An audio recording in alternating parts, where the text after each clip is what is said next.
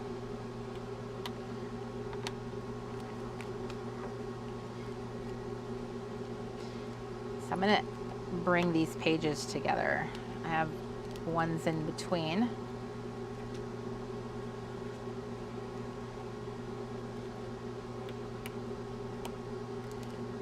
There's one on the back side.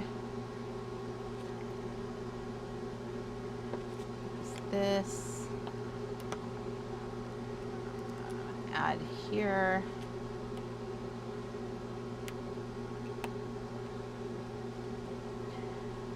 And these, I can just leave those plain for now. They don't bother me. Okay, so I have different layouts back here. I'm gonna do one for the Parent Trap because that was our movie we watched in camp.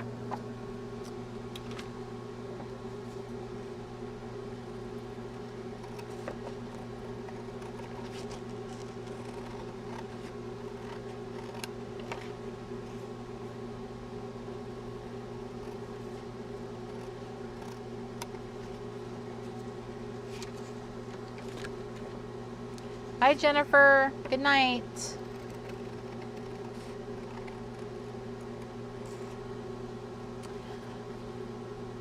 Oh, Angela Robertson. She says, piece of lemon meringue pie down.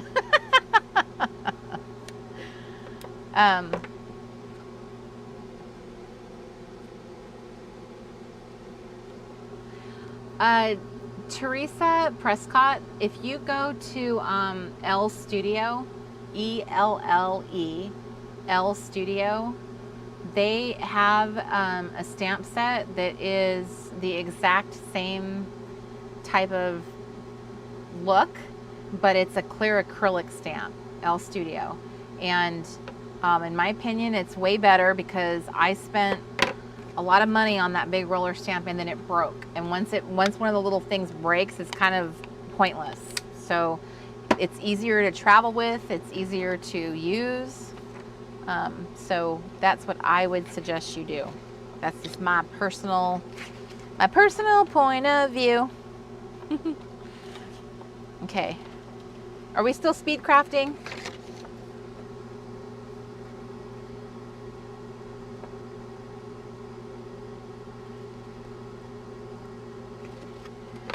Okay, so still crafting.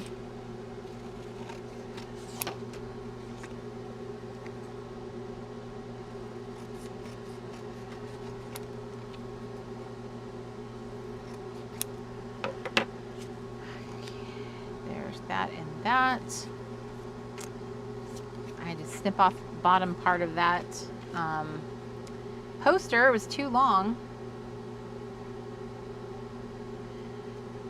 So one of the phrases that they used in that movie was "dirty darn." So I snipped that out of, or I made a word strip that says "dirty darn."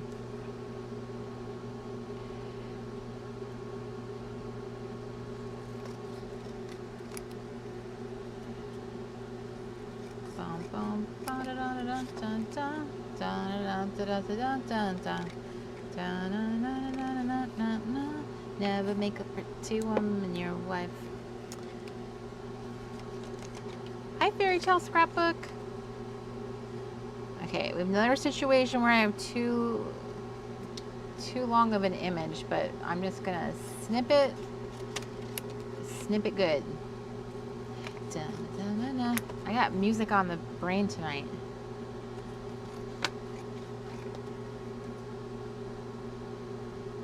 Looking at a lovely golden sunset out of the window back here. So I got dirty darn for that one. And oh golly. Golly. I just think that's so cute how they say golly. I'm gonna start saying that. Oh golly. So the nerve of her having your face. I think that's so funny. But I didn't get a chance to use it. I couldn't find a good picture of it. I couldn't find something that would work with it the way I wanted it to.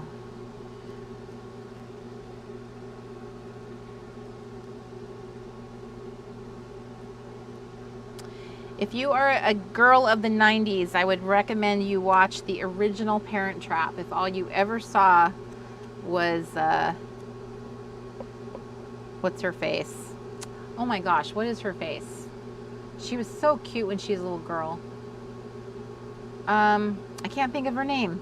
You guys know who I'm talking about. The Parent Trap, the newer one.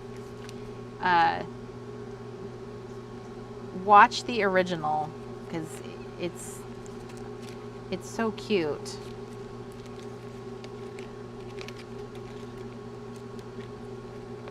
Thank you, Lindsay Lohan.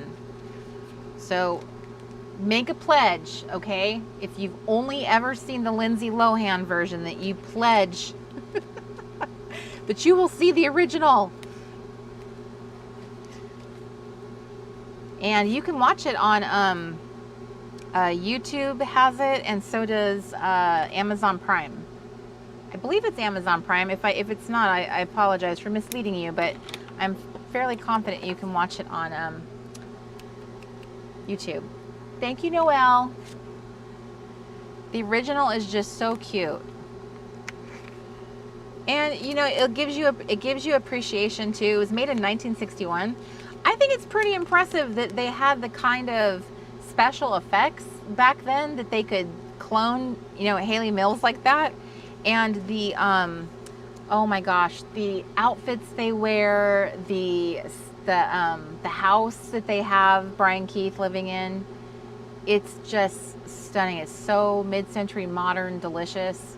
You have to, and you have to like that kind of stuff if you're watching my channel, right? I mean, isn't that one thing we mostly have in common is our love for vintagey things? So you would be doing yourself a disservice if you never saw it. Karen says, I say golly frequently. Well, I'm going to start saying it. I'm going to join your club, the Golly Club. Okay, so there's my little movie night, my ode, what do you call it? What do you call it? Am I saying it right? My ode, that's not what I'm trying to say. I don't know.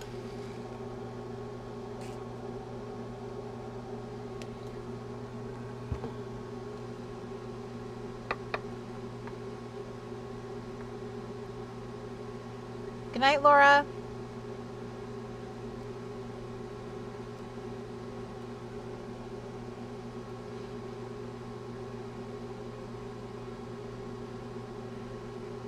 Shelly K says, I love listening to the soundtracks for all those movies too. Listening to Man from Snowy River while I craft. Are you like listening to the music or are you listening to the movie? An homage. Yes, Megan, that sounds right. It's an homage.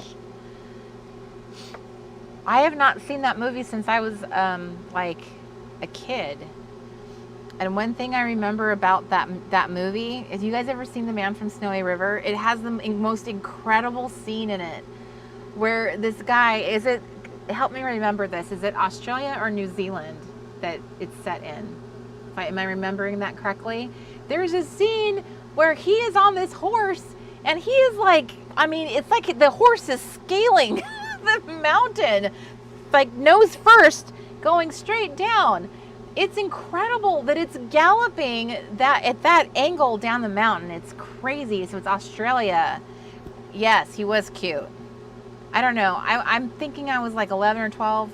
I don't remember when it came out, but I feel like that was about what age-ish I was.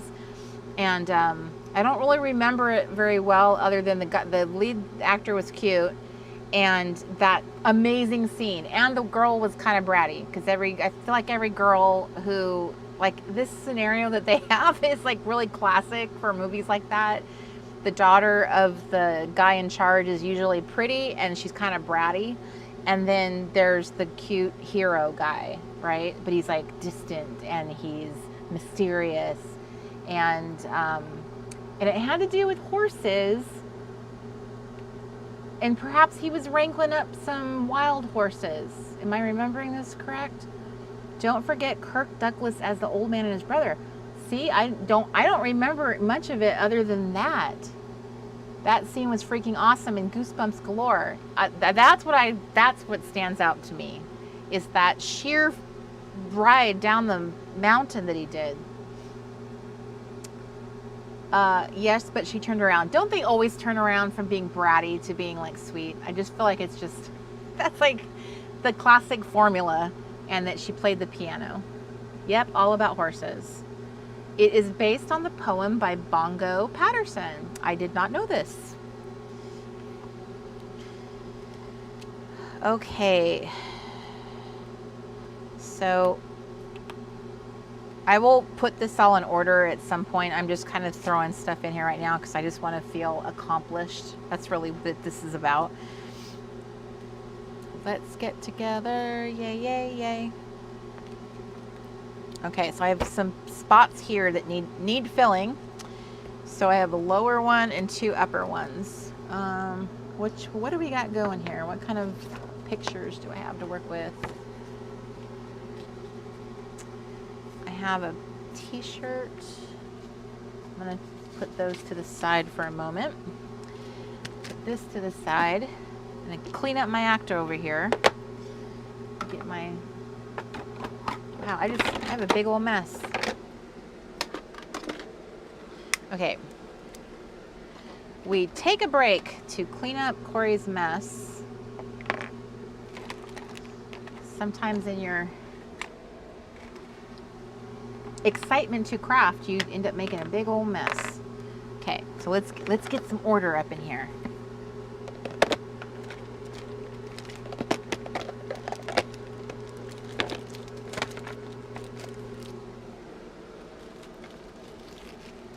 One of the things I love about my simple little setup I have now is it's so fast and easy, and I can sit in one spot to do it. Everything is like around arm's reach with me, and that is quite heavenly.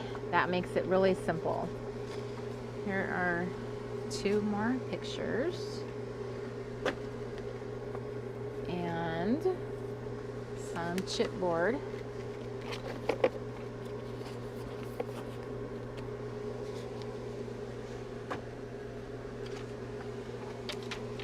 Okay, got pictures. There we go. Okay, everything's resurrection. Everything that was buried on my desk is now coming back to life. I'm finding stuff I didn't even realize was there. Okay.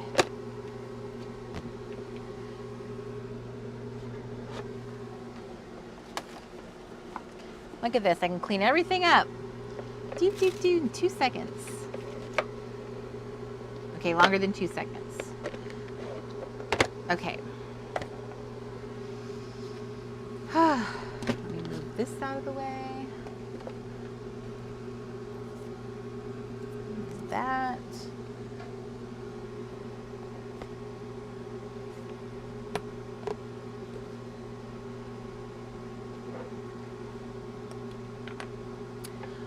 You know what movie I watched the other day, you guys?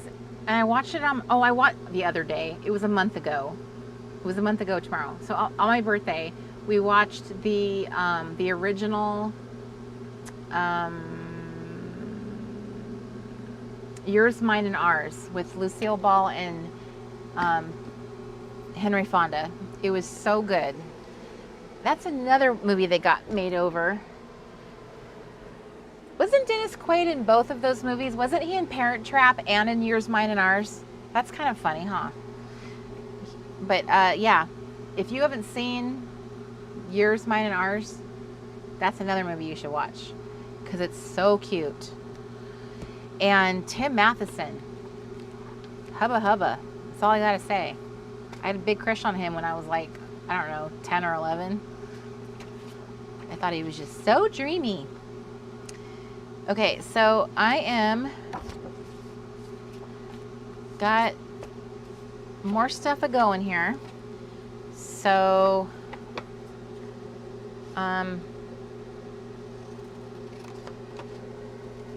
sometimes it helps if you get everything cut out first before you start crafting. And that's what I normally like to do. But I was printing stuff all the way up to the time when we went live. So that was not well planned out. I've been doing a better job about being on top of things, being planned out. But today it was didn't work out the way I hoped.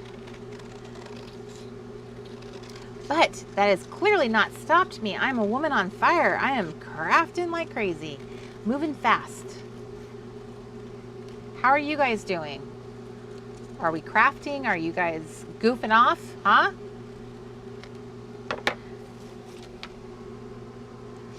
Okay, so one of the things I wanted to do with this is, I'm trying to remember what I did with all my pocket pages. What did I do with them?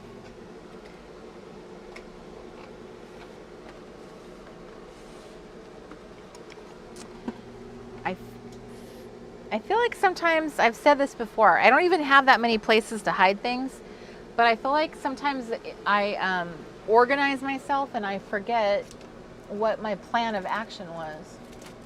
Ugh. No, these are all the Happy Planner style.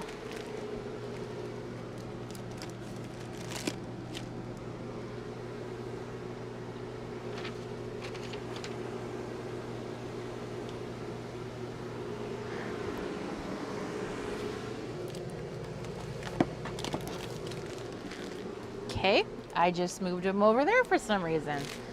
Okay, so this girl right here, I think I want her in a big sheet, like, cause she's kind of a big element, so I want her to have like a full size sheet of something. Do I want scrapbook paper? Do I want a book? What do I want?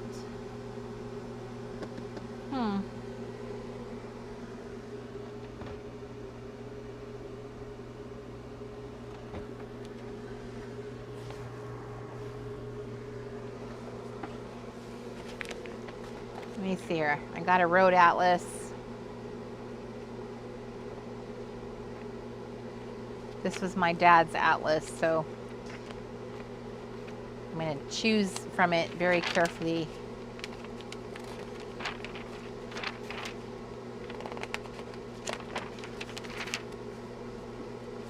There's the Bay Area.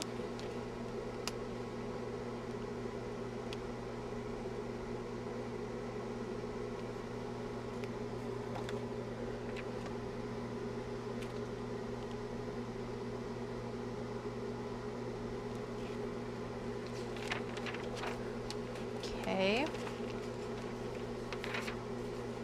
Here's Florida. Let's see, my dad's writing on that. He was all gung-ho to move to Florida at one point. Me and Mark were like, oh my gosh. My whole family wanted to move there. And I was like, me and Mark are going to end up being the couple that lives in a bubble. We're going to live in an air-conditioned bubble. And we'll never be able to come outdoors to spend time with you. So you guys can just visit us through the glass. I have only gone to Florida probably in the worst possible time of the year to go. So I have no good impression. I was there maybe one night in the very beginning of February. So I probably did have an experience where it was cool. I just don't remember it. So it's like it never happened.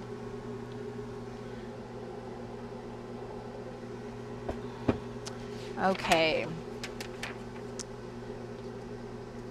Oh, hi. Hey, sweet girl. Is something wrong? She's getting dark. Okay. Look, it's Montana. Maybe I could do a spread with Montana.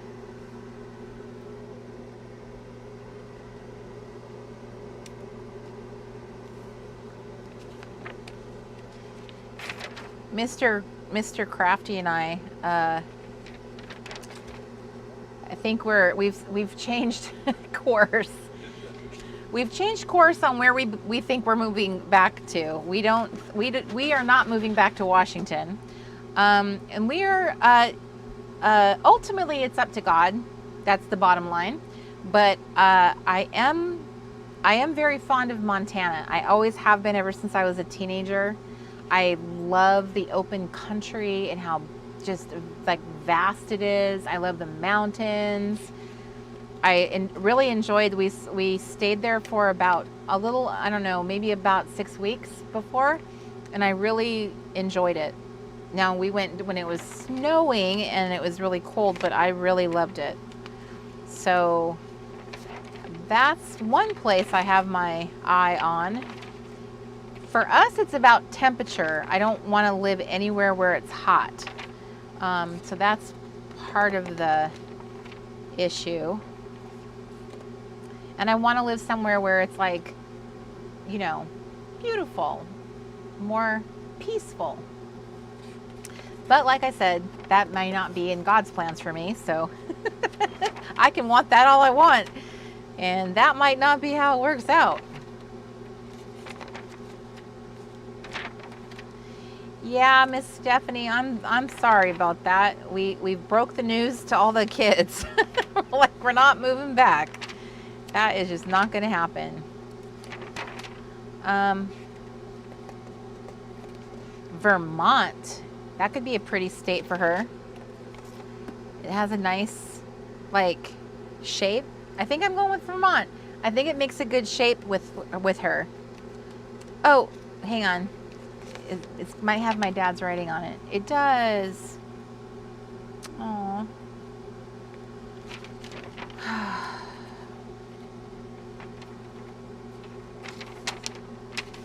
Can't tell what he wrote. All the maps look the same. They all have the same look. I guess I'm just gonna go with Vermont.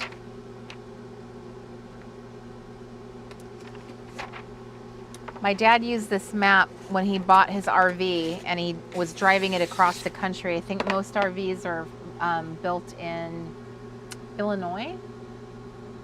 Okay, Illinois or Iowa. It's one of the I states. So that's where like a large amount of them are manufactured. So when you buy it brand new, sometimes you actually can save money by going directly to the manufacturing city and go get it. Otherwise, they pay somebody to go drive it to you. And so my dad wanted to go on this really epic tour, and he got my brother and my cousin to go with him to go get it. So that's why all these little notes are in here. And then when we went and got our RV, which was in Florida, Mr. Crafty had to fly all the way there, and then my dad and I each flew there, and we all drove it back together. By we, I mean they.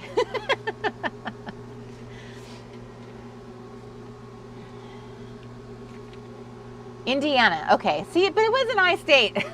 Just the wrong I state. Dang it. All right. Well, thank you, girls, for correcting me. Okay. Your husband used to haul them? How cool.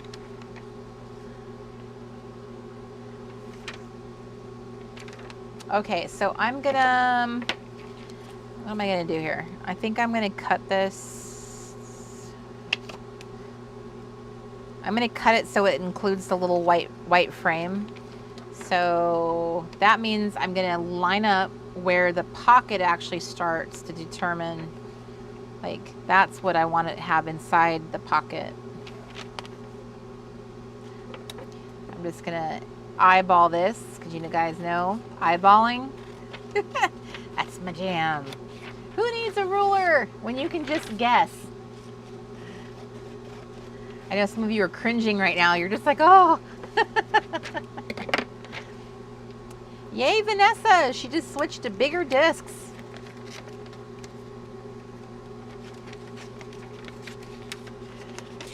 Okay.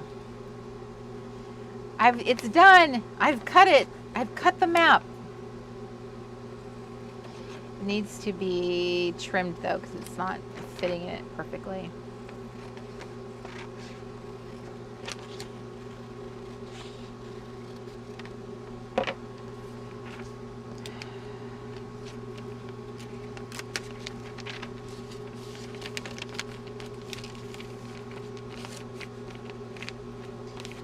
will that fit?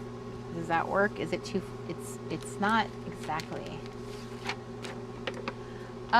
These photo boxes came from Amazon. Mr. Crafty, could you post that for Kelly? It's a photo storage box. You may as well use an affiliate link. So we're posting an affiliate link. I'm officially telling you that. Okay, there you go. Oh yeah, Annie. we just watched Clueless a few weeks ago for my daughter because we were having kind of like a movie. We were watching movies with my daughter because she is lonely. So me and my mom were trying to find movies that she would appreciate, and that was one of them that she saw that movie when she was younger. I was kind of scared to watch it again. I was like, oh gosh, please tell me it wasn't like an inappropriate movie that I took my kid to. And as far as movies go, it was on the subtle side, so it wasn't that bad. But that is funny. Pismo Beach, the Pismo Beach.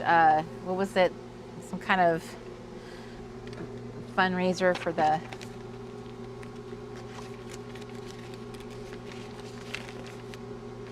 Pismo Beach has an average temp of 68 degrees.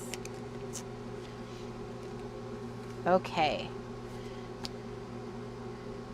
There we go. See, doesn't she look awesome? I just love it. Hi, Miss Dana. She's late but present. Sloan, do you live in Pismo Beach? Is that why you know it so well? What its average temp is? I have driven through Pismo Beach when I was 12 years old. We were moving from San Diego up to Northern California. That was a big move. My dad got a big promotion at Pacific Bell, and we moved, and it completely changed our lives. It was very different. Thank you, Ashley. The Pismo Beach Disaster Relief. Oh my gosh.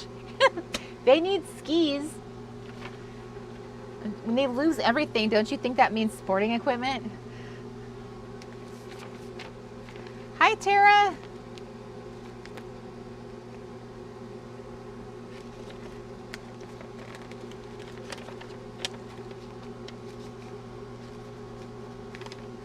Okay.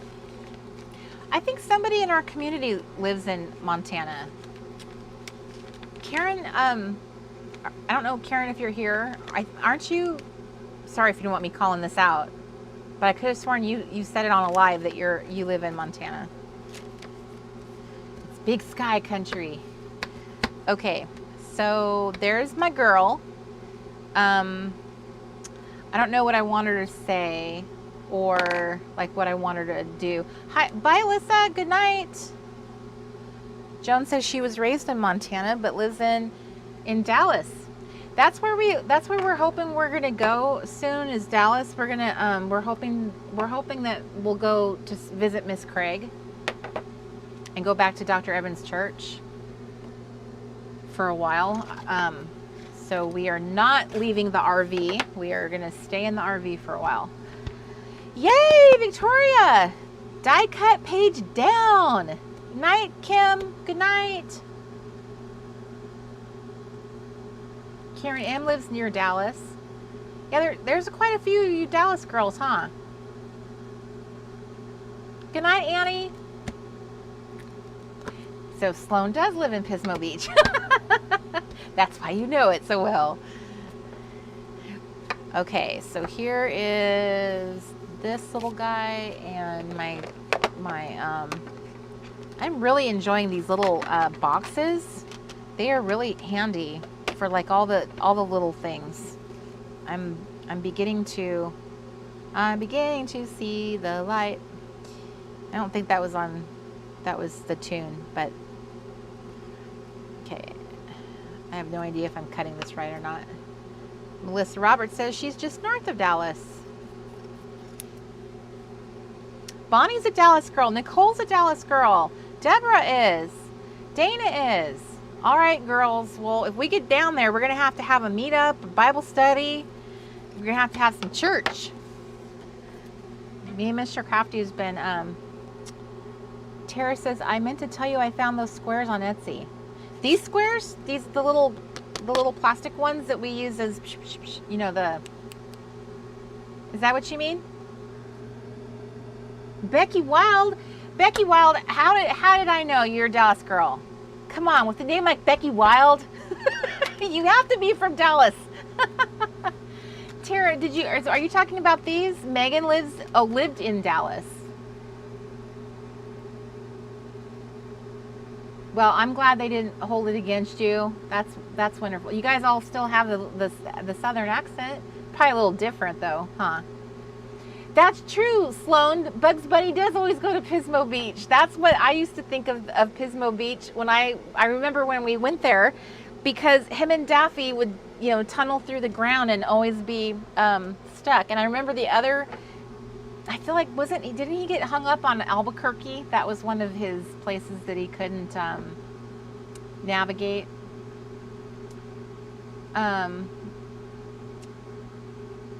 Okay, yes. Okay, so Etsy had these. I found these, that they did have them available. I don't know if they still do, but they did have them available on scrapbook.com for a bit.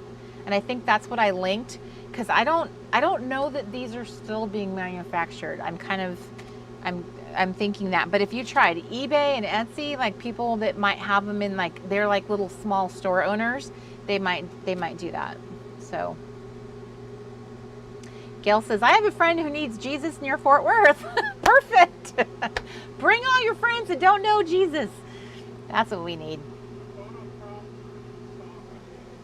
Mr. Crafty says these photo crops are in stock where? Oh, Amazon has them. Can you post a link?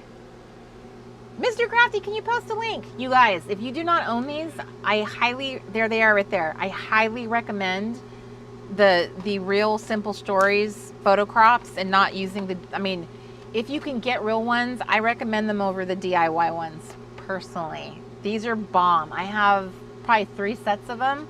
These are probably one of the best craft tools. Like I would put this in my essentials craft tools.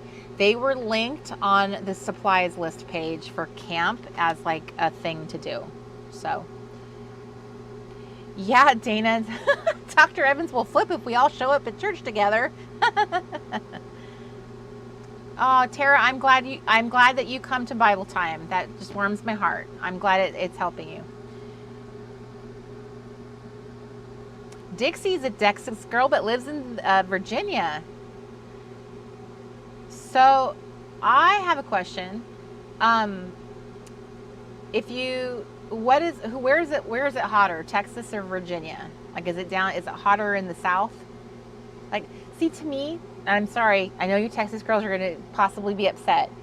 My limited West Coast thinking is that Texas didn't count, or I didn't realize it was the South. When I think of the South, I think of, the South, like Georgia, Alabama, Louisiana, like the South. But apparently Texans they're a part of the South. Yes, Megan says the same thing. She did the DIY first and then she got the real deal, and they're better. They are. The plastic that they're cut from is just, it's way better. Thank you, Victoria. Bugs Bunny did keep saying he should have made a left in Albuquerque. And there's another episode, and every time we are in the RV and we drive, I always think of this town because of that cartoon when one of the times he got lost. And I'm trying to think. It was an episode with him and Daffy. They were together. And I feel like he's saying it as he's like going down back into the hole. It'll pop into my head. So your hubby lived in Texas and Virginia. He says Texas is hotter.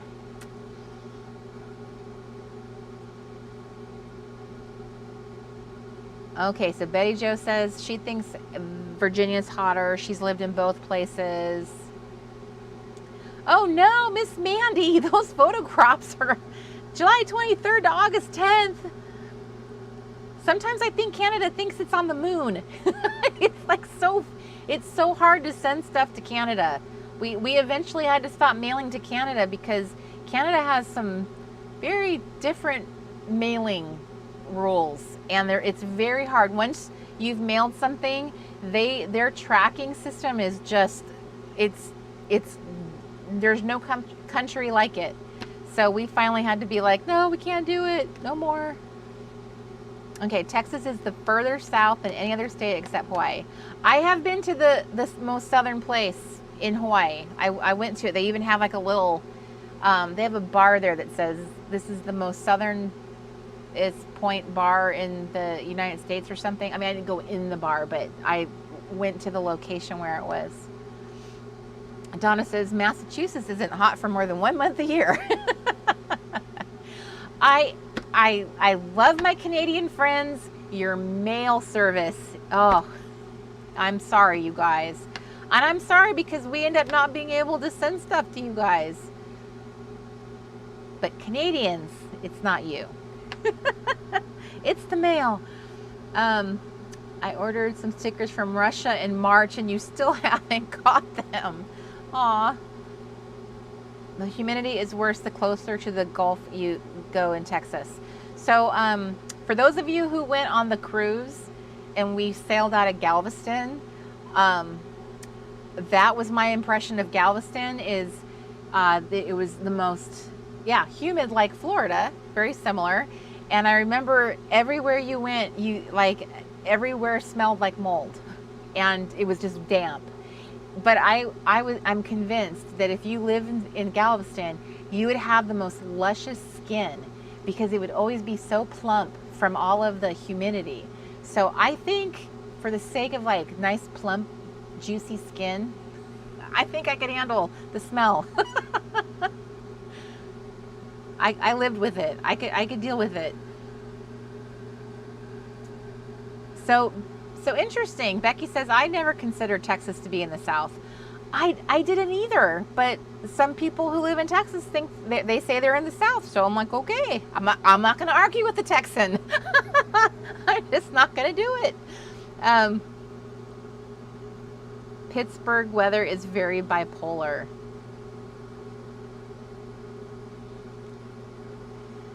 So the only time that I got to go up to Pennsylvania, to New Hampshire, to Vermont, to Maine was all in the fall. So I never got to see what it was like for you guys in the summertime. But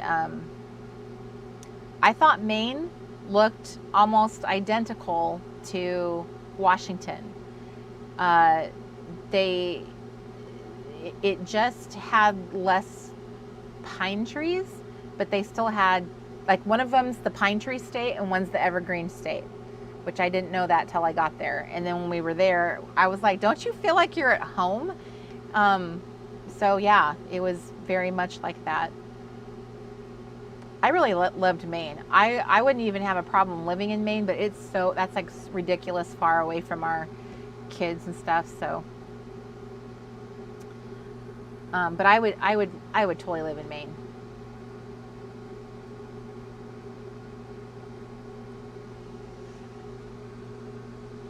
Wow. I personally think that's fun to have. I mean, that's my personal, I haven't lived in it like you guys have, but to have up and down temperatures, which we did experience a little bit of that, having one day be really warm, the next day be super cold, because we stayed in Massachusetts, and we actually stayed in Massachusetts for quite a while. So like we were camped there almost an entire month. And then we were in Maine for a month. So those were the two longest stopping points, but we went through New York, Connecticut, Massachusetts, Pennsylvania. It's so pretty. It's so pretty through there. New England is just awesome. Sloan says, both of her kids are leaving Washington. I'm imagining a lot of people are going to end up leaving Washington. And Heidi, that's awesome. Oh, you were born and raised in Maine. Your mom is moving from Maine to live with you in Phoenix. Wow, that's a huge change. But that's wonderful that she's moving close to you, so you can keep an eye on her. Shannon says, I'm in Maine. Shannon, there's another Mainer here too. It's somebody, I think her name is Amy. I think there's an Amy who lives in Maine too. Donna says, in New England they say, if you don't like the weather, wait a minute, it'll change. That's the fall that we just had up there. I was disappointed. I didn't get to wear anything fall. I didn't get to wear a scarf. I didn't get to wear my fall boots. I was so disappointed. You guys have no idea how ready I was for like real fall in New England. And I didn't get to wear any of it. It was such a bummer. And then my daughter's calling me saying, it's snowing in Washington. Roxanne says, in Utah, it's so pretty. We have all 4 seasons. It's so fun. That's wonderful. I think a 4-season state is great. California is not 4 seasons.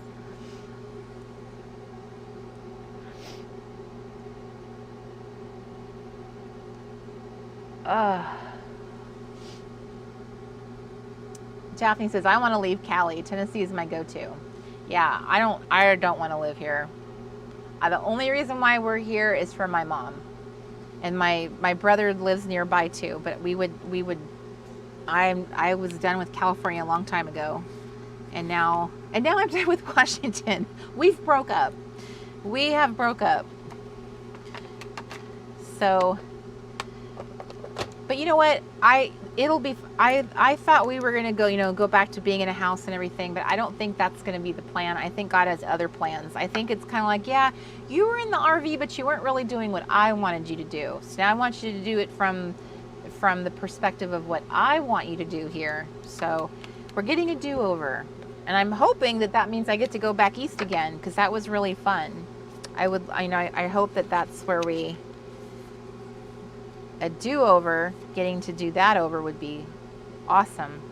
Okay, so I'm kind of commandeering all the stuff that was in this little pocket page. I'm just stealing stuff out of it because I don't know why I obviously took it out of the junk journal that I made last year, but I don't know why. And I'm just going to take all the images that were in it and just use it for my new little smash book. Okay, so I think for here, okay, I got a squirrel, which, this is kind of cute. Look at this little squirrel. Does he look excited or what? And he's got this big, delicious popsicle right here. I kind of feel like that's what he's embracing. So let him embrace it. Let's do it.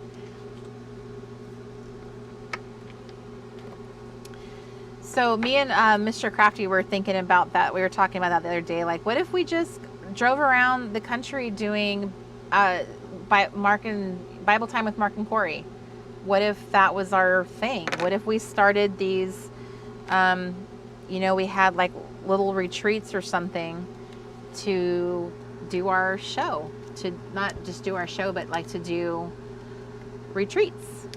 So I don't know. It's Mark and I like to talk about like the possibilities and stuff, like things we could be doing.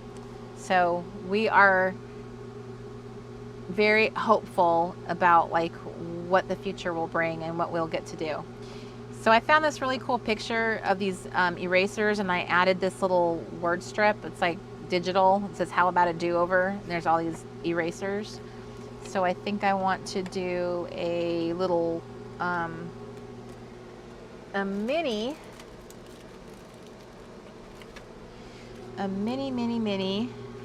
sheet. Okay.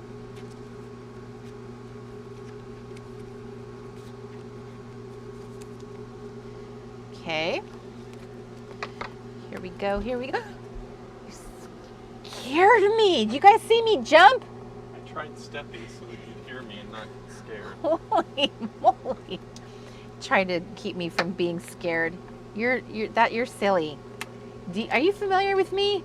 Mm-hmm. I'm high strung, man. You can't do that. You just took a year off my life. Sorry, my baby. Mr. Crafty has the loudest sneezes. They're earth-shattering. Lies. And I tell him every time he does that, you just took a year off my life because my heart seizes up when he does it. Do you guys have a sneezer in your family that's like that, or are you the sneezer in your family like that? Some people have really cute, my sister-in-law has the cutest sneeze, and it's so teeny tiny, but my mom and Mark sneeze like like there's money involved, like their life depends on it. It's just this like obnoxious, loud, blah. So Melissa says she's the sneezer like that. Cindy says me. Francis says all my pets run out of the room when I sneeze. Carol says her husband has the loud sneeze. Roxanne says that she's the sneezer. Betsy says I'm the sneezer, it's wicked loud. That's so funny. Good night, Kathleen. Sleep well. Tara's I'm the loud sneezer. Megan's a loud sneezer. I know that was being rude and hurtful. I take responsibility for that one.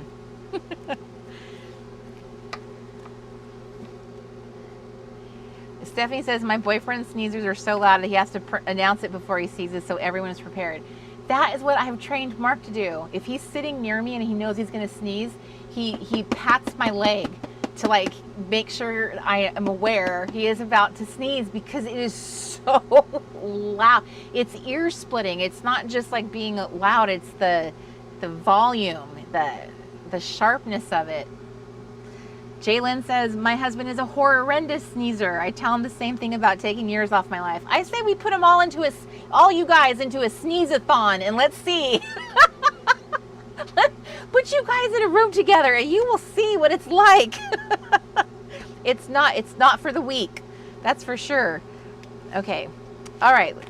Let's get back. I'm losing focus, because I can just sit here and talk to you guys all night instead of like, getting anything accomplished. All right.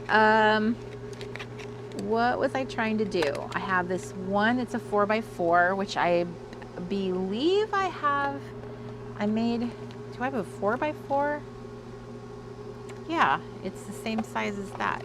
I made, yes, this one. Okay, I have this, and I have my little word strips. I have this one right here that says little things.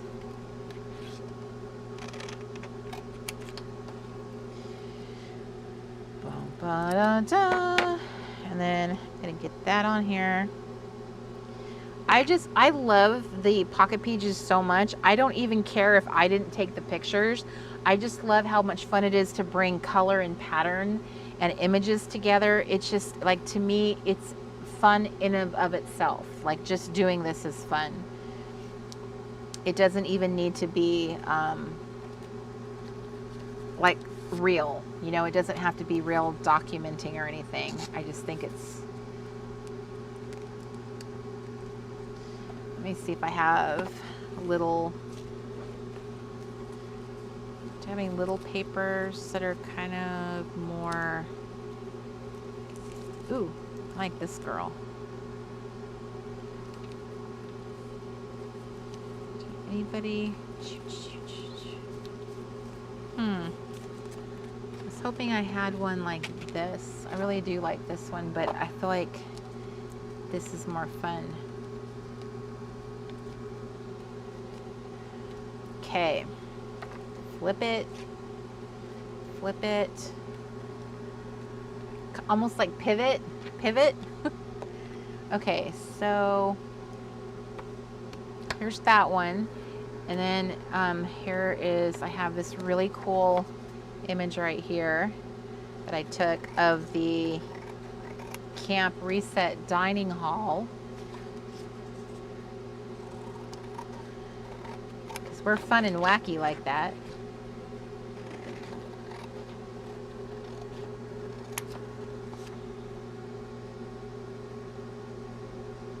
Bum, bum, bum. Okay. Good night, Tamara. Amy, right? Isn't that fun about getting older? Like that's no fun. Not any fun.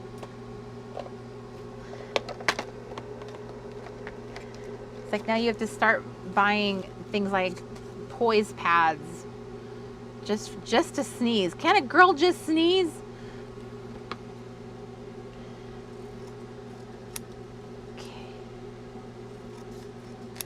Okay, so here's my cute picture.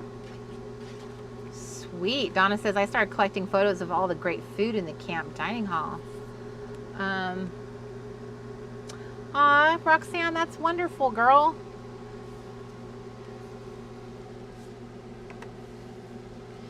That's a really powerful scripture. It's a really good reminder. Okay, so we've got 2 spots right here that I need to fill with some little bits of color, or maybe like that. Here, once I put it in here, then you can see it more clearly what I've got going on here.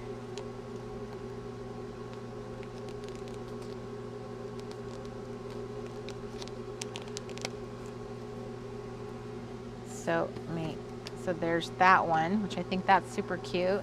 And then I need something for the back side.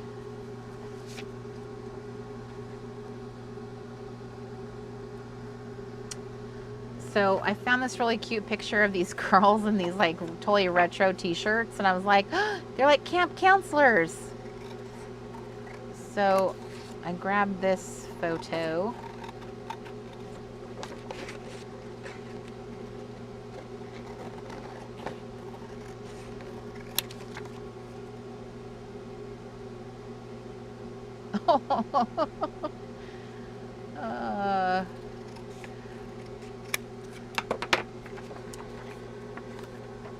Good night, Emily Plans Life.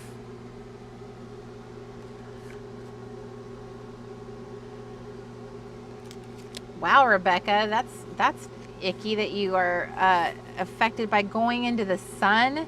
It causes you to sneeze. That's rough. Okay, so I'm looking for, what am I looking for? I'm looking for the secondary. Oops, the secondary. Now the color of their shirts is throwing me off, so they're not really part of my color palette that I like so much. So that's a little problematic. I'm gonna try to make it work anyway. Black and white can often fix that problem, but I don't know. This one might have me stymied. Maybe that is the answer.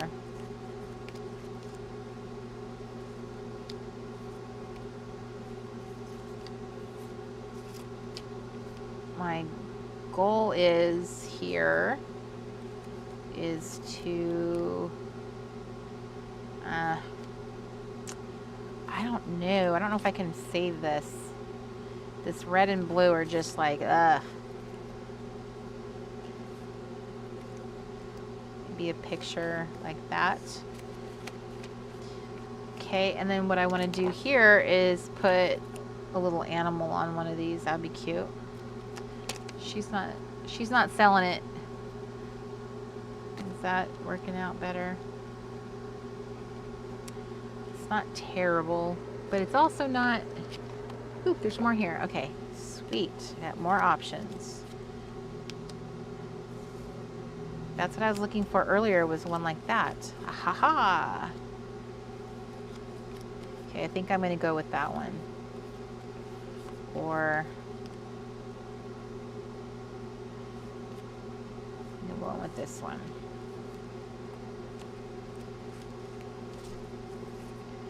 Bum, bum, bum, bum, bum, bum. My gosh, I'm so glad I'm not going to have this song in my head.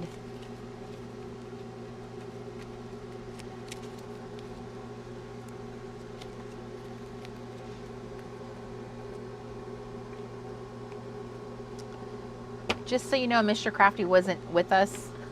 Apparently he left. I just heard him come back in. So I was alone here. He abandoned me. Okay.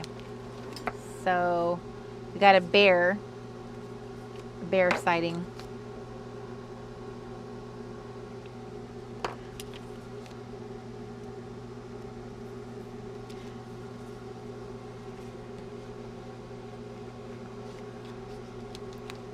Some of these squares fit fine and some of them do not. I'm not sure what the magic sauce is.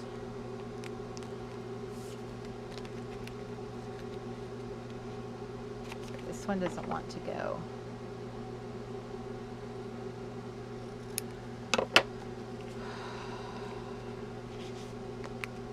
Okay.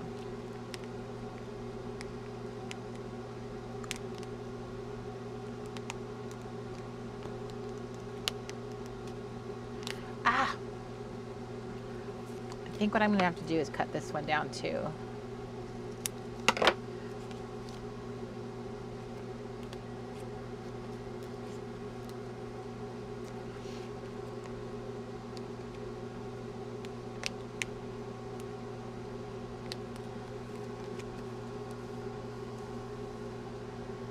Okay, and then I'm going to look at my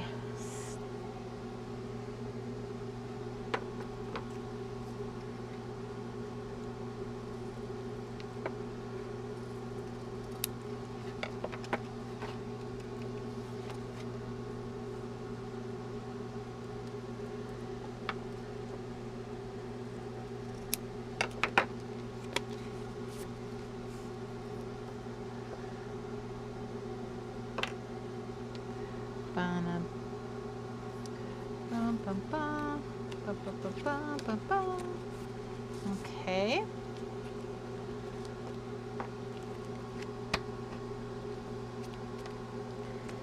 I have this one. Okay, and I'm gonna get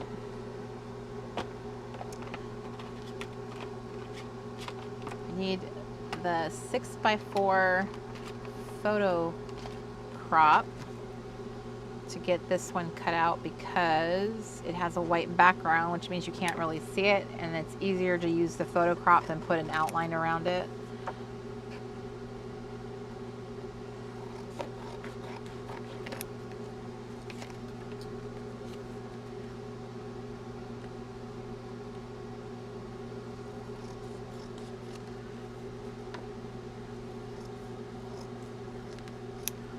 Okay, so the one I made for this one is I have stopped watching TV, no more for me, and I made this little word strip that says good riddance. So I am putting it on there.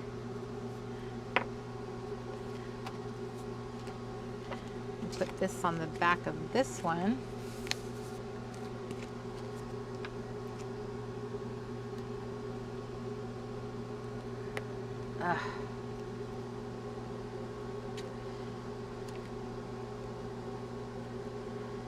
Okay.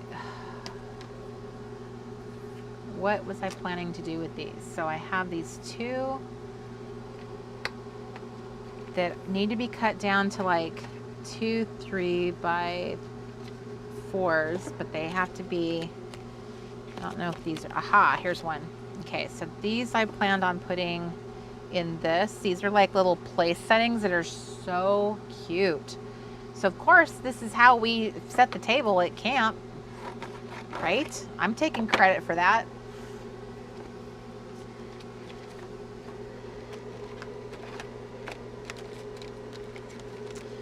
So I'm going to use my little photo crop here to crop this down to the 3x4.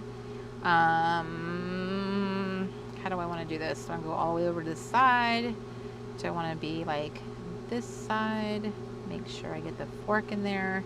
Or, actually I think I like that better. I really like it when I have like asymmetry. So I'm going to just cut it there like that. Cut it along that line, and then I could take that off and then cut it the rest of the way.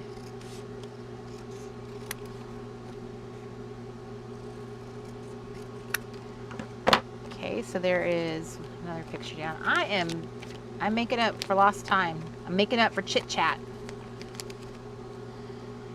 Okay, so I have two funny, well, they're not both funny. So the one thing I remember as a kid when I went to Girl Scout camp one summer is that the troop leader, her husband was a Cub Scout leader. So he had his son and the boys, and she had her daughter and the girls. So they each were, I mean, I just think that's incredible when you think about what a commitment that is. But one night we made dinner for the boys to earn our little cook badge. And I remember the boys all stood in this line and they said, "Rub-a-dub-dub, thanks for the grub. Yay, God." That was saying grace. So I thought that was funny to add it to one of the little pictures that I have. Oops, I almost threw away the other little one I made. Okay. So these pictures that I have are actually like, I think they're wedding. They're like from a wedding. Somebody's really adorable, cute table. And they have kind of like a camp theme to it. So I was like, oh, I have to do this. I have to use this for my little photo pockets. Good night, Jody. If I missed you. Tara, did I miss you?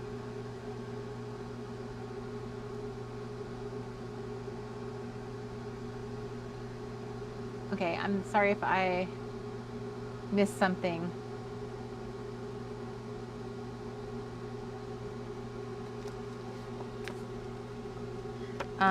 Let me see here. I'm gonna trim it that way. So this one is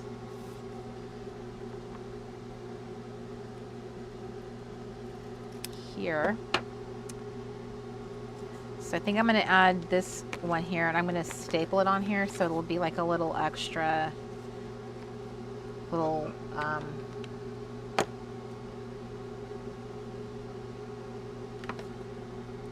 what is the right word? Embellishment.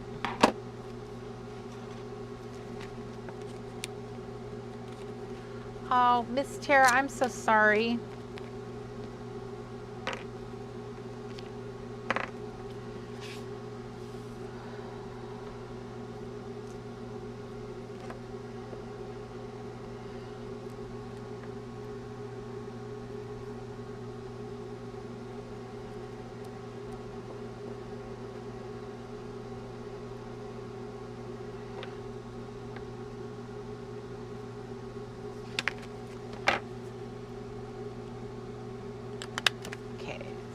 Staple, add it to this.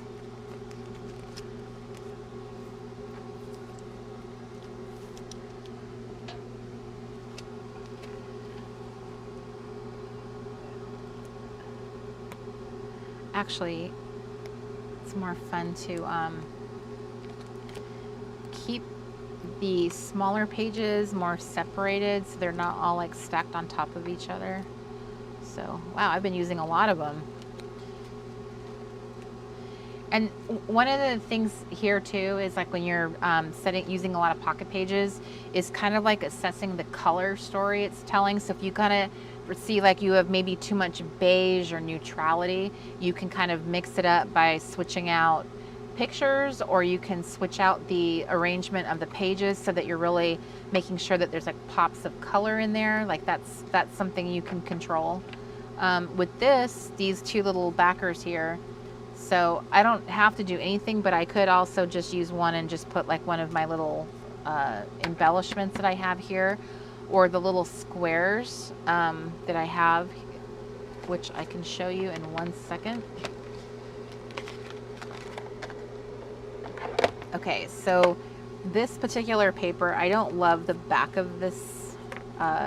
There's like one part of this pattern I love, and it's where I've already used one, and the rest of it I don't love as much. These random dots often leave a weird symmetry behind. So what I think I'm gonna do is I'm gonna cover that up. Isn't this little boy so cute with the little pancakes? This was an October afternoon. So I love the wood grain paper with all my heart. So here would be an opportunity to do like a little miniature collage. So I'm going in here. I just made a bunch of strips from my scrap paper the other day.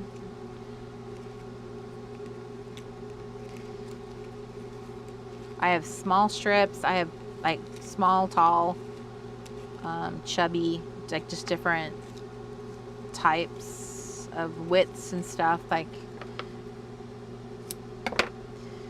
these are really what I'm focused on here is probably more about color than anything else.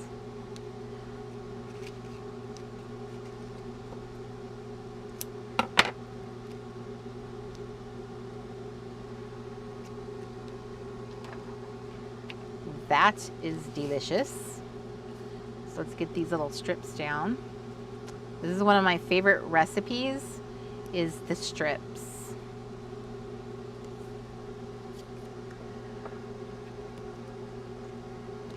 You guys remember Camp WannaCraft last year? I made in the junk journal, the layering 101 class, I gave you guys little sketches, and the little strips was one of them. It's a really easy button, fun way to add a pop of color, a pattern, something simple. So I'm gonna look in my arsenal of little things here and see.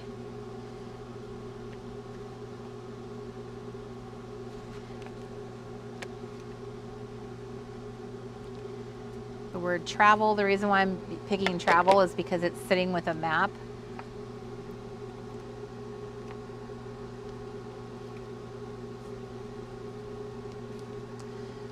So,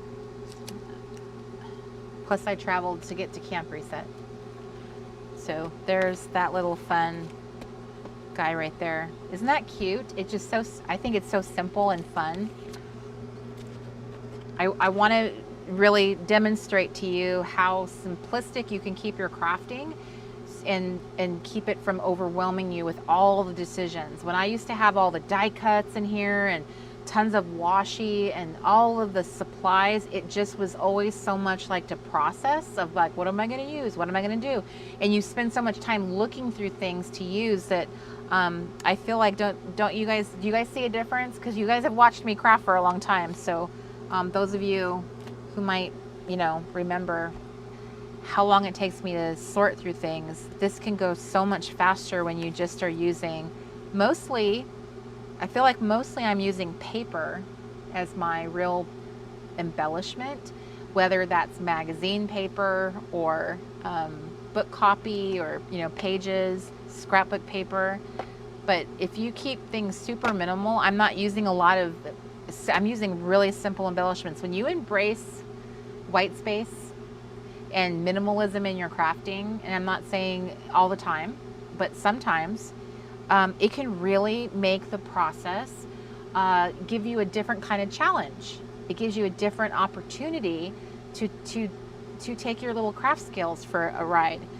Once I started being more minimal, then I would focus on, I was focusing on other things like the storytelling, or I was focused on bringing color and pattern together and how that looked, just focusing on that.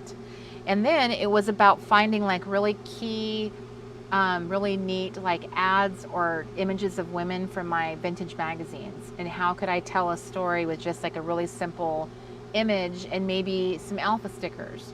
So it's been a really awesome process of watching that and develop. And so that's what I'm encouraging you and saying, hey, minimalism can be a really sweet deal because it can actually help you hone other aspects of your crafting instead of just layering all the things.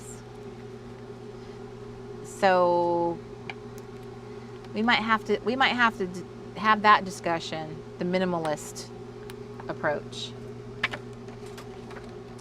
So I have some other images that I haven't got to yet.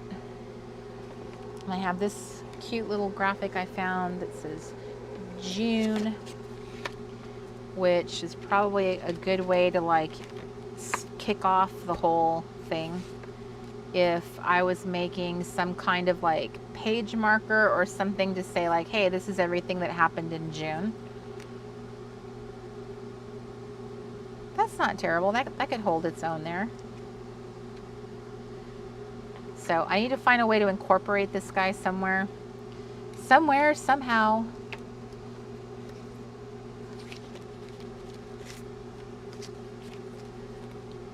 That's hideous. And that's hideous. So that's not the answer. Okay.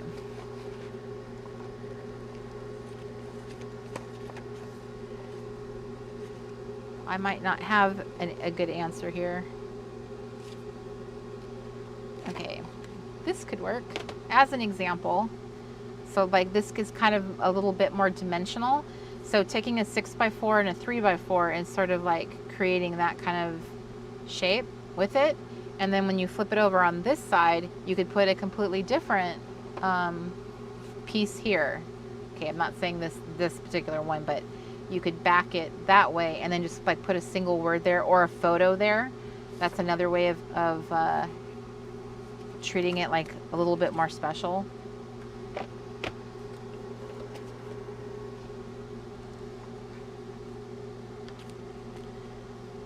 So I have, let's see, I'm going to count up what I've done tonight. So I'm going to count one layout, 2 layouts, 2.5.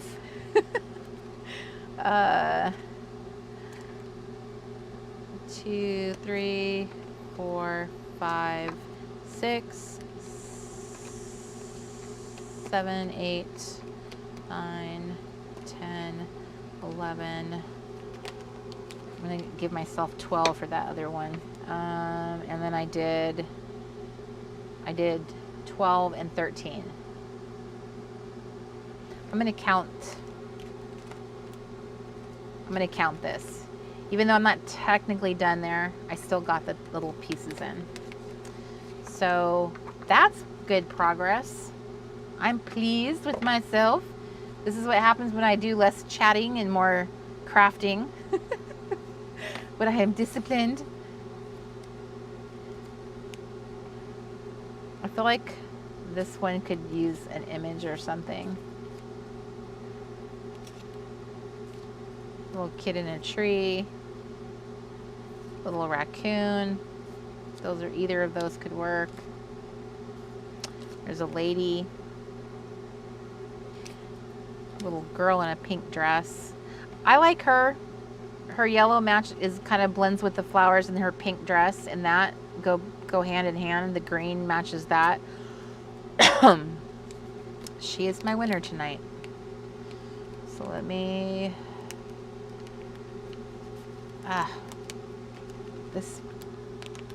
This paper was a little too wide. I'm going to trim it down.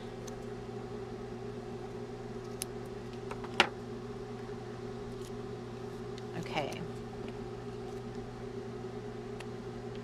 Oh, awesome, Tara. You do that, girl. You get lots of love. I'm very sorry that you lost your mom. But I am glad for you that you got something really positive out of it, that you got to have quality time with her. So, yeah, sometimes you just need friends to hang out with. Okay, so I have these, this, and then I have this. I found this image, like somebody working in like a traveler's notebook. So I thought that was kind of fun. It kind of tells the story of like being at a retreat.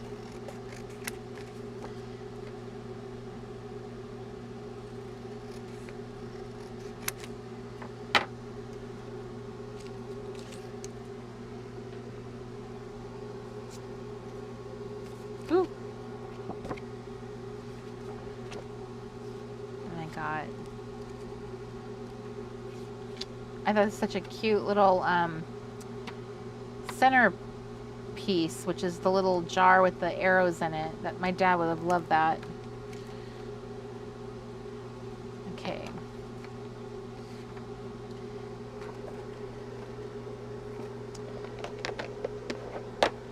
But I need to trim it down, so I need to grab my template.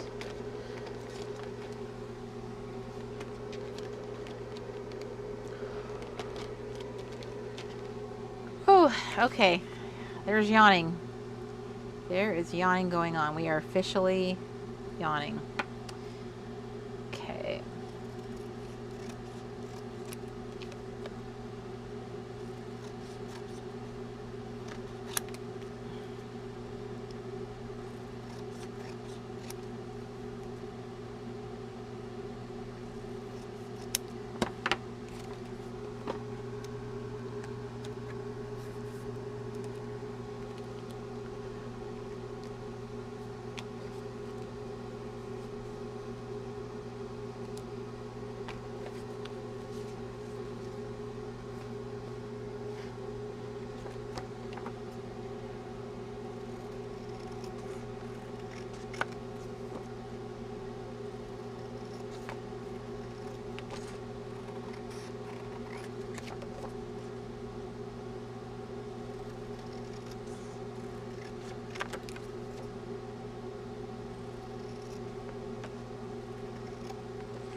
And this is my cabin at camp.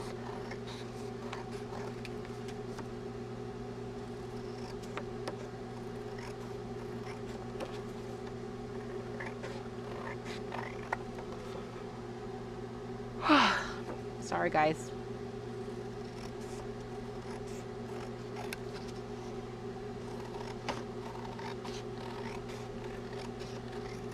Okay.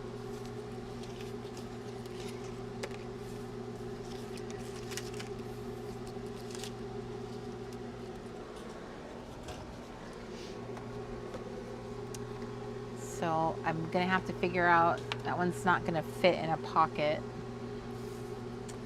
So I'll have to figure that one out later.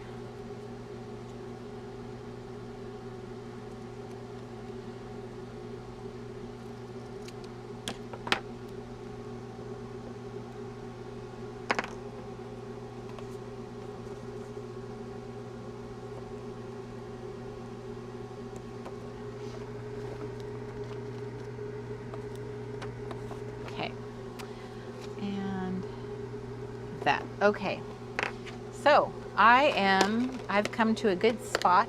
I'm very pleased. This is the first time I've taken out my process for a spin, and I like it.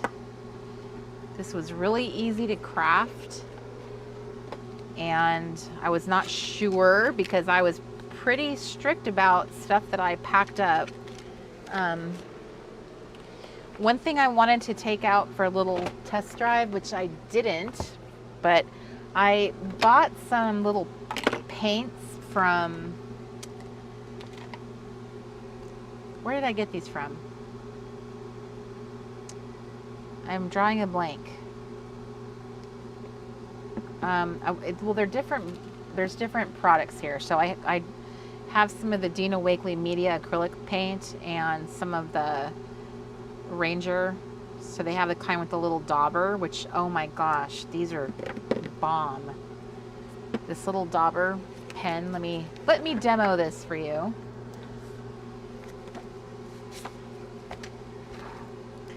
Because now I wish that I had all of them, it's like this lovely kind of sheer wash. You guys have any of the distress paint and the dauber pen? Now I wish I'd gotten them all like that. They were more expensive and I wasn't sure if I would even like them, and now I wish they were all they were all daubers, because this cuts out having to have a paintbrush and all of that, and it just gives you this wonderful, right, Megan? What is that? I need it. It is they're fantastic. So let me see here. I'm trying to find another page. I used several colors. Let me see if I can find it.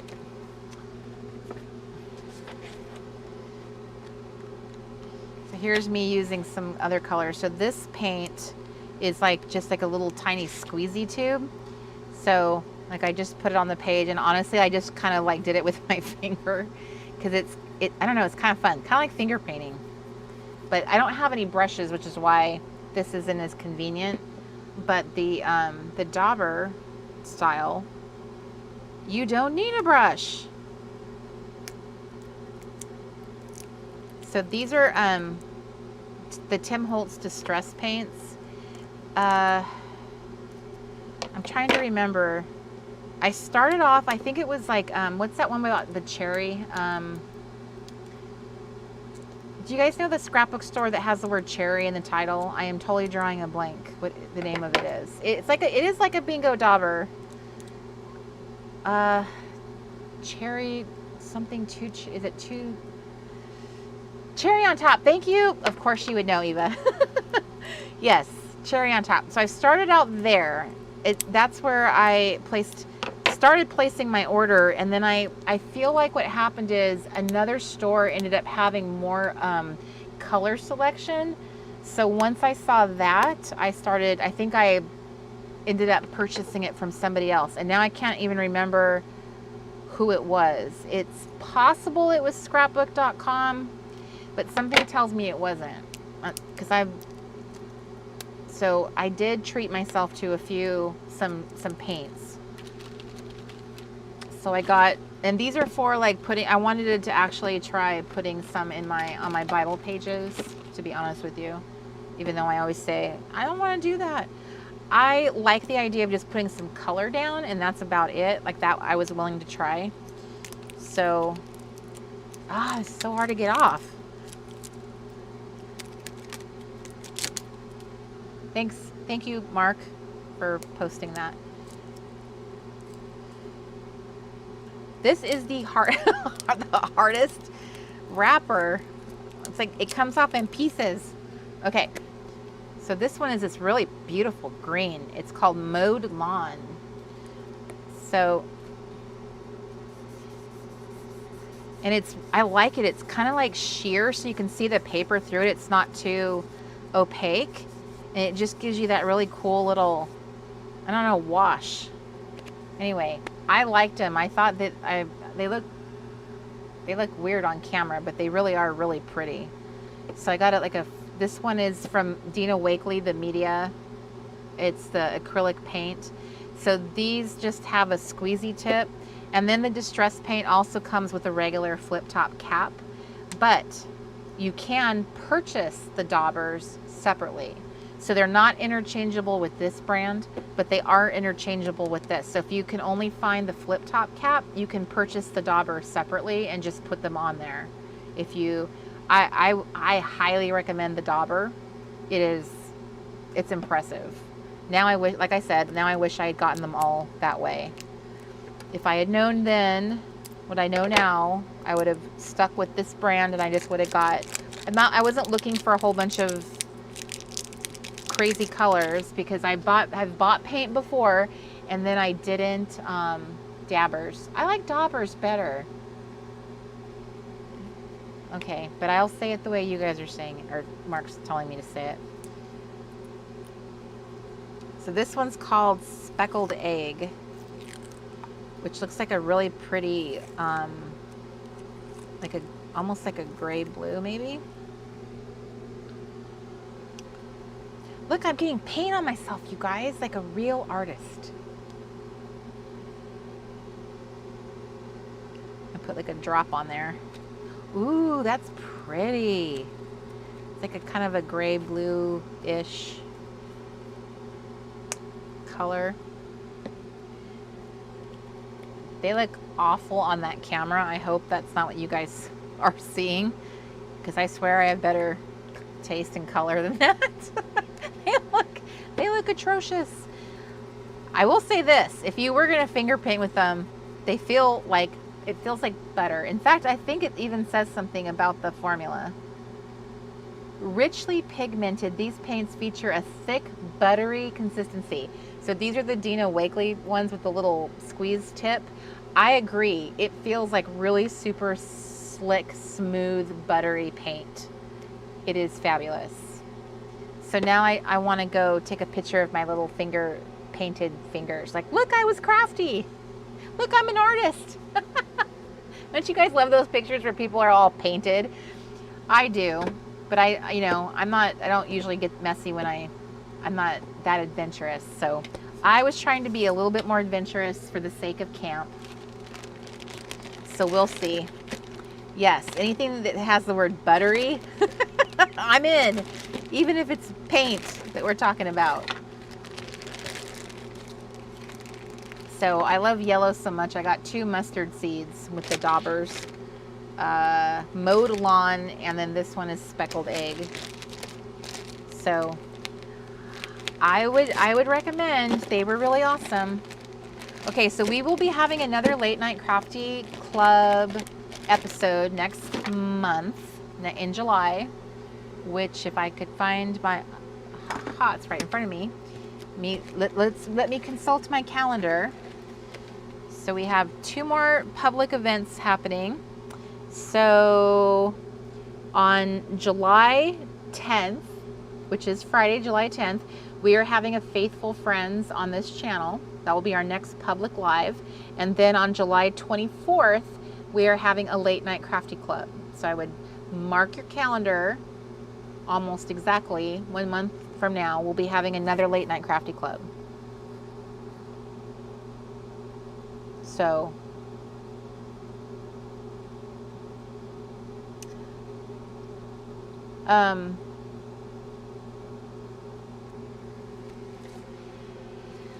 okay, all right. I feel very I feel like I did a lot. How do you guys feel? Do you guys feel like you were getting stuff done? I feel like I did. I feel, what is the word? When you make progress with something, you feel like you, what? I don't know what's happened to my vocabulary. 1 minute I know all these words, and the next minute my brain's like, what is that word you're trying to grab? I don't know. I don't even know what you're trying to say, Corey. It's like my brain completely abandons me at ship. This is not the time to do stuff like that either, because when you're doing like a live show, that's embarrassing. I'm always asking you guys, what is that word? So you can imagine it's only going to get more fun as the years go by, right? For all of us, that we're all going to be continuing to be like, what is that word? Okay, I'm just doing a quick little cleanup because I can. And I'm getting my little suitcase of boxes, grabbing a new box because I can. So I think I'm going to start making some circle shapes next of more things that I can do. So here's my tips, okay? Tips. Because I want all of you guys to consider a simpler approach in your crafting. If you find, not everyone is like this, but if you find that you're not crafting as much because you feel a bit overwhelmed, or feel like uninspired, or you feel like sometimes the thought of like, oh, I gotta pull everything out and then put everything away, when that kind of when you're hearing that little voice in your head, this is something I would just encourage you to consider, is that maybe it's time to do a little downsizing and simplicity in your approach, because when it's easy and your brain can make easy decisions, it becomes more pleasurable. It's not like, that's what it felt like to me. I was really not enjoying doing Late Night Crafty Clubs as much. Like you guys, I love, and I could sit here and do this and talk to you. And that's what I started doing. I stopped doing crafting and started calling them girlfriend gatherings, because I was like, I don't really feel like crafting anymore. I just really would just want to talk to my friends. So that's how that happened.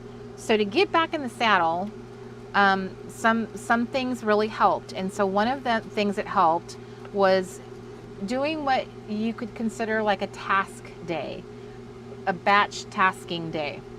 So you're going to batch together a whole bunch of different steps to create embellishments and supplies you can easily reach for. So for me, that meant sitting there, and you can use your little photo crops, and cutting rectangle after rectangle after rectangle of scrapbook paper. First, I went through all my papers and found all the ones that made my heart sing. Then I went through magazines, advertising, book pages. I added a whole bunch of extra different types of paper into my collection. Then I moved on to the next shape. So the 3-inch square, the 4-inch square, the 2-inch square, the 3x4 rectangle. So I was basically building a box full of all the shapes that could fit in a pocket page, or could create a page like I showed you tonight. You could just create like a grid on your paper. And then it is just a matter of, what's my frosting gonna be like? Now that I've built my cake and I have my cake assembled, now what am I gonna frost it with? So frosting could be a pack of stickers, it could be a couple rolls of washi, it could be what I did, which is to create myself more punched shapes, which you saw, because now I have some really like neutral, subtle, solid squares, and then I can just top them with something that has color, pattern, more of the decor. And if these didn't work, then I also have some very simple gold. You guys, I found more gold glitter letters. It was a miracle. I finally found some. So I have very, very simplistic stuff with me, and I've never enjoyed, I can't remember enjoying crafting as much as I do right now. There's a few tools that I genuinely love and pull out every craft session. So my little tiny attacher, my gold scissors, and my Dymo label buddy. This makes little word strips just instantaneously with a little few punches. Or you can make your own by just typing some up, in Word and printing them out, and then you can cut them up as you need them. So, so Miss Diana, everything I just said, did that make sense to you? Did I give you enough ideas? Because we have an entire digital store as well that you can go find. One of my favorite things to do is I love to craft with my honeys, some alpha stickers, and some word strips. And in our digital store, we have tons of collections of digital product that you can print out, punch, cut, snip up.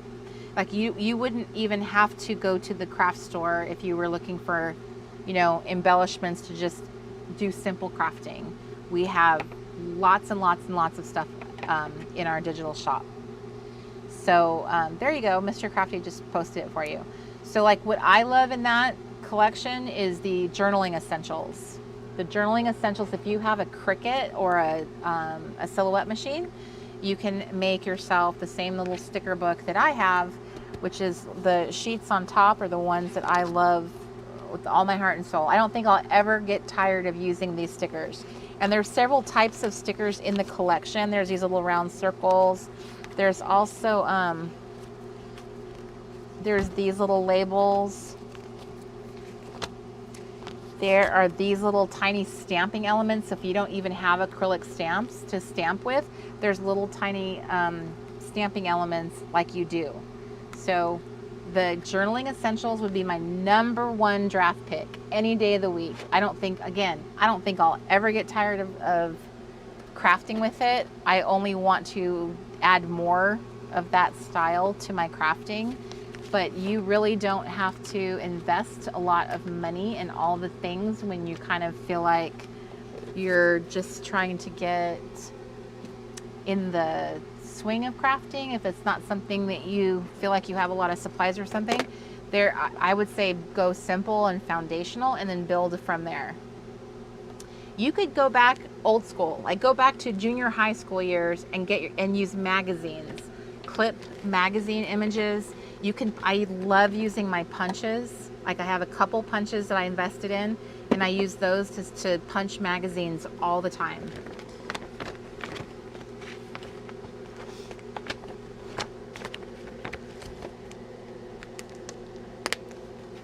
Okay. Maps make a really great background too. But along with at thrift stores, the other thing you can find besides maps is if you're a girl of faith, they have Bibles, they have hymnals, they have magazines, and sometimes you can even find like, oh, it just went out of my head. Rats. Okay, well that was fun. You can also go to like where the like kids books. If you have a punch, you can make your own little cute illustrated vintage little embellishments if that's your style by punching up a bunch of children's books. They're cheap. Okay, so all right. Good night, Heidi. Okay, I'm confused. What is going on? Okay, so now that I've just pulled everything out that I just put away. Okay, friends, I hope that you guys had fun. We did a 3-hour session today. That was like a whole hour longer than I said. But I kind of felt like that was going to happen. Anyway, I appreciate you guys hanging out with me, and I hope that you guys enjoyed yourselves and got some crafting done, because we have some big goals this summer, trying to make our books nice and fluffy. So again, the next time we'll see you is on July 10th if you want to do Faithful Friends, and then July 24th is our next Late Night Crafty Club. So those of you who are in the Reset community and in the Crafty Club alone, please share what you made in your playbook tonight. There's a post in the club that you can share for the week, like what you were up to, and we would love to see your photos. And if you're in camp, I highly encourage you to do the same thing. Everybody post in that same place so our Reset community members can check out your gorgeous stuff that you did tonight. Thank you, as always, for being part of our community, part of our family. And tomorrow, 9:30 a.m. every day, we do Bible time with Mark and Corey, and I would love, love, love for all of my friends to join us. You never know. You never know. I'm telling you, it's an awesome show, and getting to see, just, you know, getting to learn about God. If you're not on Team Jesus, this might be it for you. You might be like, I'm in. And we would love that. We would celebrate that. And so the firstloveclub.tv is the website. The firstloveclub.tv is the website to come join us. So I would absolutely love for you to do that. Come spend time with us. We would be honored to have you. Otherwise, I will see all the rest of you tomorrow or in camp. Okay, so I love your little faces. You guys get good sleep. We've got little bags under our eyes from all the crafting we did tonight. So let's get some sleep, and I hope you guys have a wonderful weekend. Bye, everybody. Mwah. Bye.